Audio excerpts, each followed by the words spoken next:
I think the poets might disagree. Well, I'm not a poet. I'm just a woman.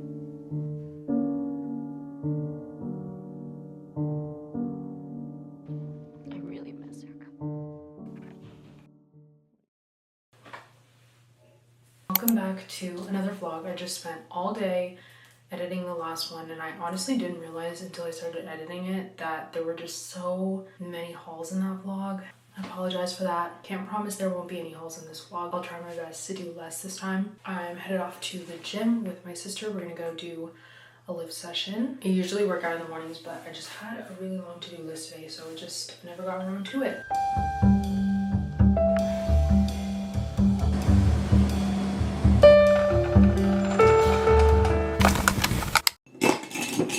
On my last vlog, and you know about Watchgate. Unfortunately, the watch saga continues because I took it in last time to get fixed. The crazy part is about that whole situation, not everything I vlogged actually made it to the cut, but a little summary if you guys missed last week's vlog. My mom gifted me this gorgeous Etika watch. It's really, really pretty. I'm obsessed with it. I love like the chain, and she knows I really like oval shaped watches. Originally, when she got the watch, it was too big for me and it needed to be sized down. She got it from Nordstrom, and Nordstrom has a really nice policy where if you buy a watch with them, you can actually have them resize it, which is really convenient. So I went back into Nordstrom and the lady took off one chain loop and it was still pretty loose, but she was afraid to take off another because she told me that there was a chance that it wouldn't fit. And so it was better to just take one off and see how that worked. I went home and the watch still kind of ended up fitting really loosely. So my mom told me just go back, honestly, and get it taken in a little bit more. I went to a different Nordstrom because I was not trying to run into the same lady that helped me the first day. And the guy finally fixed it and he took off one more loop, which made it sit perfectly on my wrist. It fit so perfectly, as you guys saw in the vlog. But when I got home that night, I realized he put the clasp on backwards. So now I have to go back to Nordstrom and have him redo it again. Just lovely. The crazy part is not even having to see them again. It's just the fact that I've gone to Nordstrom 3 times in the last week. I was gonna go yesterday, but I just never got around to it. I go back and finally get her readjusted. I also have to drop off some Mishwara orders, so it kind of works out. But I'm just praying, inshallah, this is the last time I need to go back to that Nordstrom.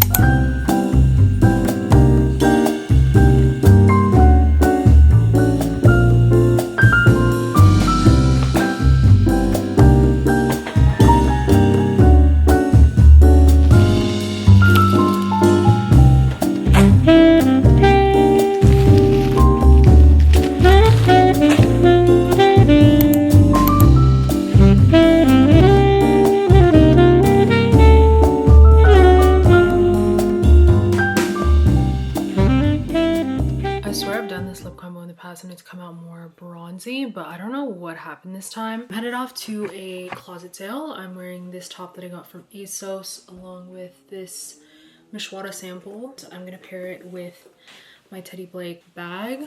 I'm definitely also going to wear my tabbies. I started reading Atomic Habits this morning by James Clear. It has taken me so long to pick up this book. Now I understand the hype behind this book. I understand why so many people resonate with it. I feel like it is just such a valuable read. I'm only 3 chapters in and I already feel like there's just so much to gain from this book.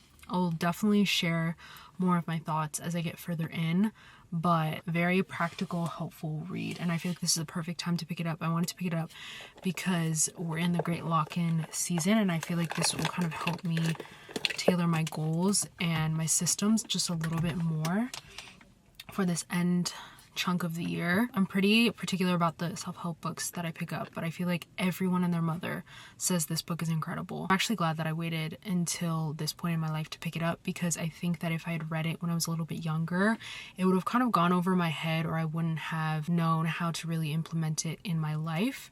And I feel like I have a better structure, existing structure in my life, to where it's giving me the tools to just kind of tweak things a little bit. I'm headed off to run some errands, including picking up a copy of Atomic Habits.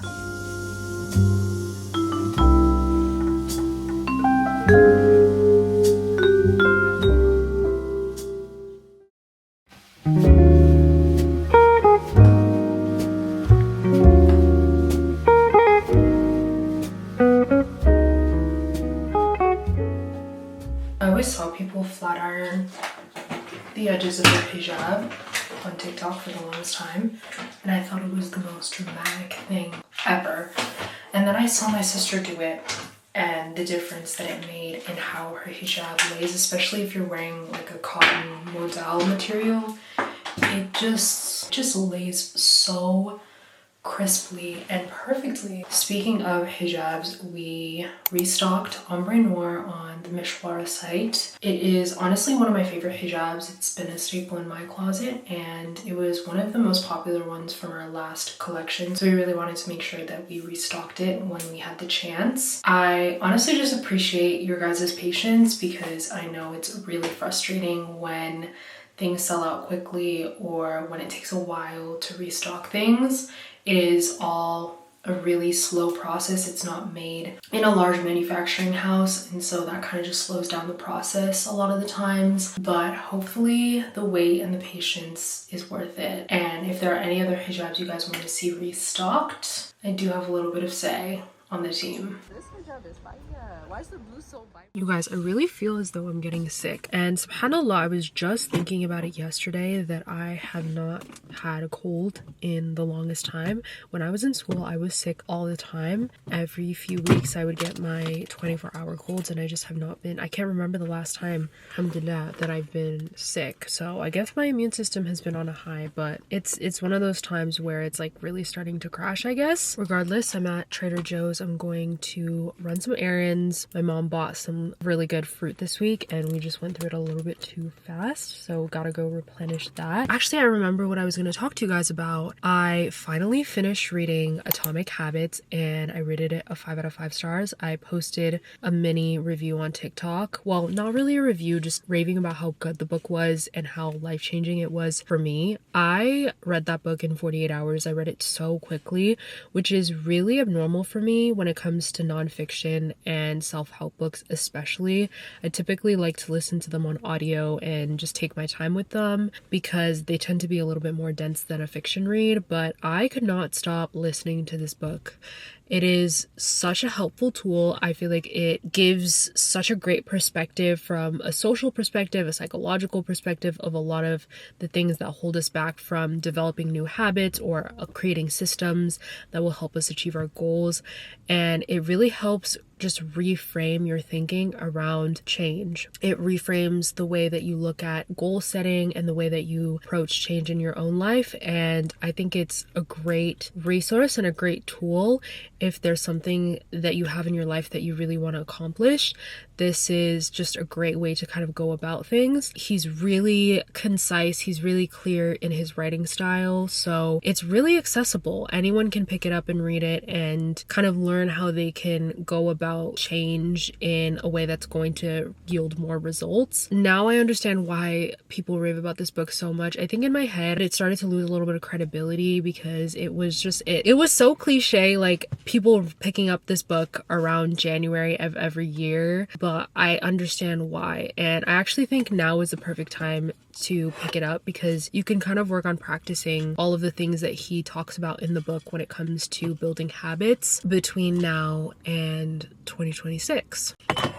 I really also liked at the end how he talked about once you've gotten down the art of a habit and building a habit, and once you've gotten to the point where you've gotten mechanical in a routine, the work is not done. And he talks about how a lot of the times once you get used to something, you actually naturally start to get a little bit lazy with it, because it starts to become a little bit more natural. And that's where you kind of have to be very intuitive and check in with yourself and challenge yourself more. And I feel like a good example of this is like this past year I've been really working on my fitness and just making it a habit to go to the gym every single day. And now it's become just like a mechanical thing where where I don't even think about it really anymore, and it's something that is just kind of like a non-negotiable in my head. I kind of have to challenge myself, continuously challenge myself, and make sure that I'm, you know, upping the weights that I'm lifting in the gym to make sure that I'm continuing to make progress. So he kind of talks about that and just like how to approach that as well, which I think is really helpful. This is just one of those books where I definitely see myself rereading this in a year or two and just continuing to check in with it, because I feel like it's something you can read multiple times and there's just so much to take away from it. That marks 29 out of 30 books left. I'm one book away from finally hitting my Goodreads goal for the year. It's just crazy how different this reading year compares to last year. I posted this TikTok that's getting a bit of traction and the comments are getting so messy. I didn't think the conversation would go in this direction. I honestly posted that TikTok out of a place of frustration because I have been seeing so many TikToks and videos going around painting Mauritania to be what it's not, just depicting Mauritania as this non-Black North African Arab society, when the reality of when you look into the demographics, or if you're someone who lives there, or if you drive down the streets of Nouakchott, that's not really what the country looks like. A lot of this posting is just very, very intentional, and it's trying to assimilate Mauritania into, I guess, the Arab world, which makes zero sense, but it's something that I see a lot happening in a lot of North African sub-Saharan countries and cultures, this attempt to kind of like assimilate into the Arab world. I think the biggest damage that it does is leads to an erasure of entire peoples, entire cultures, entire subcultures within Mauritania. I think particularly for young people. Like, I can't even imagine if I was like 12, 13, 14 years old on these apps and, you know, seeing certain beauty standards idealized, or certain aspects of Mauritanian culture romanticized and highlighted, and certain aspects not. Just like the feeling of not feeling like I belong, because that's the impact that it has. Social media, what we post online, that has an impact. It affects everyday real people. Alhamdulillah, I'm, you know, in my 20s, like I am secure in myself and my identity to where it doesn't deeply affect me personally, but I understand the impact of what it does for other people, especially younger people. And I think too, also, Mauritania in general is a country that people don't know about, that there's really not much representation online. A lot of the stuff that is out there, a lot of the documentaries and the articles that exist about Mauritania is very negative. It's centered around a lot of the issues, the political issues and the social issues within Mauritania, whether it's the slavery, the force feeding. We've seen it. I think we, especially as Mauritanian creators, have a responsibility to be ethical, to be equitable in our representation. A thread of comments that I was seeing is that it's not individual creators' responsibility to post and represent cultures that are outside their own. I'm not specifically talking about like individual lifestyle creators or anything like that. I'm talking about specific accounts that I have seen that are dedicated to Mauritanian representation, or just like posting about Mauritania. The compilations that they'll post is literally all just white Mauritanians, which makes zero sense when you look at the demographic breakdown of the country. It's really annoying, it's really frustrating, and every time I see it, I will leave a comment. I don't usually like to get in the weeds of fighting with people in comment sections, especially on TikTok, because people just, I have noticed on TikTok, really lack critical thinking and nuance, and a lot of the times these comments can get super nasty and ugly. I think too, a lot of people are focused on being right instead of listening to people that have different opinions in them and like thinking before they write, and it really comes across. I feel like it's a combination of that. I feel like it's also a combination of like being able to hide behind anonymity, because people have a little bit more anonymity on TikTok. But in general, I tend to not really get into it in the comment section, but you best believe I'm gonna stand on business on this issue, because I'm Mauritanian and I care deeply about my people, and I really care deeply about especially this younger generation, and, you know, making sure that we have equitable, fair representation. I come from a mixed background within Mauritania, so my family is more Fulani, so I have family on both sides, and I care deeply about this issue, and it's just mind-boggling like where the conversation has gone. Regardless, I hope that the TikTok opens people's minds and hopefully allows people to think in the future and just be more intentional about the way that you show up online and the way that you're posting. I think that's why it's so important to be very intentional when you're someone who shows up online or is posting, but especially if you're someone who's trying to be a form of representation for an entire culture or community. You have more of a responsibility than just posting about your own ethnic identity. Also too, the issue is a lot more complicated than tribes. I've also seen a lot of comments of people being like, oh, just post about your own tribe. It's not just like a tribal issue, it's also an issue about color, because within the Moor tribe there are white Moors and there are black Moors. So this whole idea of, oh, just post about yourself, like if you're Fulani or if you're Soninke or if you're Wolof, like just post about your culture and like represent yourself, doesn't really make sense, because it's not just about not posting those tribes, but it's also about like completely erasing the existence of black Moors as well, which is really weird. It's just really weird and strange, and it's interesting to see a lot of the comments that are just like defending this clearly intentional behavior. I don't know. One of my goals for 2025 was to journal twice a week. In my mind, when I set that goal, I thought that was easily going to be reached. There was a period of time for about 2 years where I was consistent with journaling every single day.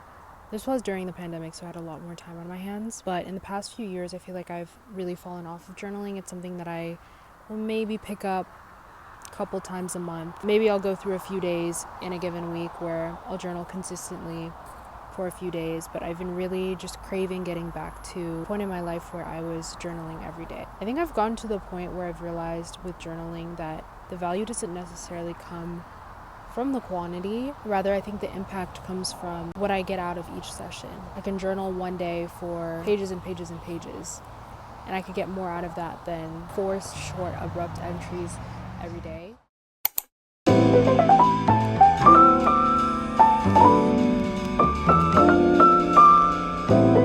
I did my usual makeup routine. Just truly love the Amicoli Desert Date Cream Multi-Stick. It is the best, and the perfect applicator to go with it is the Merit Beauty stippled brush. These two together, perfect combo. It just leaves like the perfect airbrushed finish.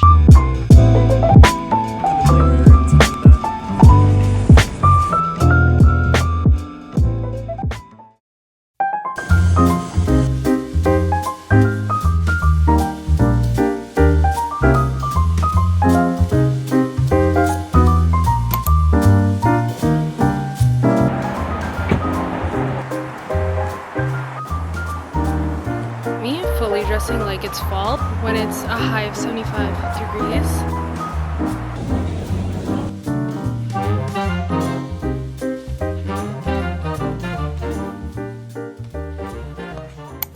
I just finished listening to Spectacular Things by Beck Dory Stein on audio. It's a Reese's Book Club pick. I rated it a 4 out of 5 stars. It was a really good read. Just a solid, strong 4-star read. This book is for my eldest daughters, my older sister. This is such a healing read. I feel like this really delves into the self-sacrifice that is kind of expected of you when you're an older sister. And for that reason, I feel like it is such a healing read. The book follows both the perspectives of the younger sister and the older sister, so you get kind of both experiences and both perspectives, which I feel like is really interesting and helpful to kind of see. The main theme of this book is self-sacrifice. You see the self-sacrifice that their mother exhibits. You see the self-sacrifice of her oldest daughter, Mia. You see the lengths that people go for family, especially to actualize the dreams of someone in your family. I think a lot of the time when we think about accomplishment and success, we see success just as a culmination of the hard work of one person, when in reality, a lot of the times, some of the most successful people in the world got to the place that they were able to get to because of the people around them, because of their community that uplifted them, because of the late nights and the long hours that their parents worked to cover the tuition for them to seek higher education or to be able to pursue a sport. This book really delves into that. It delves into a lot of the supporting characters in the story behind someone who's able to achieve greatness and success. It was a very short one. That marks 31 books. And so I did hit my Goodreads goal for the year. Now that I've hit my goal of 30 books, I'm tempted to try and attempt reading 50 books. I'm gonna challenge myself and we'll see how far we can get in this year. I'm really happy with my progress on my reading, and I feel like I've been getting into listening to audiobooks more. So I went to the library today and picked up a library card. Libraries are amazing. I got logged out of my Libby. Unfortunately, she doesn't have access to it, and I think our library card expired, so I just went and created a new account for myself. A lot of libraries you can access Libby, which is an app where you can listen to audiobooks and access ebooks. It's actually really nice. If you have a Kindle, you can even check out books on the Libby app or the Overdrive app and send them to your Kindle. So that's a great hack to use. I used to use the Libby app a lot, but I feel like the last 2 years I haven't been into listening to audiobooks as much, and now I'm getting back into it. The thing about audiobooks is they're expensive. They add up. And sometimes I'll try out an audiobook and I won't necessarily love it. So I like having access to Libby where I can try out different audiobooks, and if I don't like them, I can always return them. The only thing with Libby is there tend to be long lines for more popular reads, but honestly, I just put myself on the wait list, and then it's always like a little surprise when I get the email that I can check out the book. And honestly, the weeks tend to go by pretty quickly. I also feel like I do tend to read like a healthy balance between more popular reads and less known titles. Definitely something to check out. I feel like libraries offer so many resources that we just don't nearly take advantage of. BRB, I'm gonna set up my library card. Also guys, what do we think of my new glasses? You guys may have seen my Miu Miu glasses. They're literally these exact glasses. Miu Miu dupe, I should say. They're these exact glasses, but oval. I've just found that circular glasses do not really suit my face shape. And then I saw these on TikTok that are basically the same exact design. They're tortoise shell, but they're rectangular instead. I don't know how I feel about them. I've been wearing them all day just to see how I feel about them. I definitely like them on myself a little bit better than the circular ones. I love the circular ones on everyone else. They don't look good on me. I think also too, the ones that I got are a little bit smaller for my face, so that might also be contributing to it.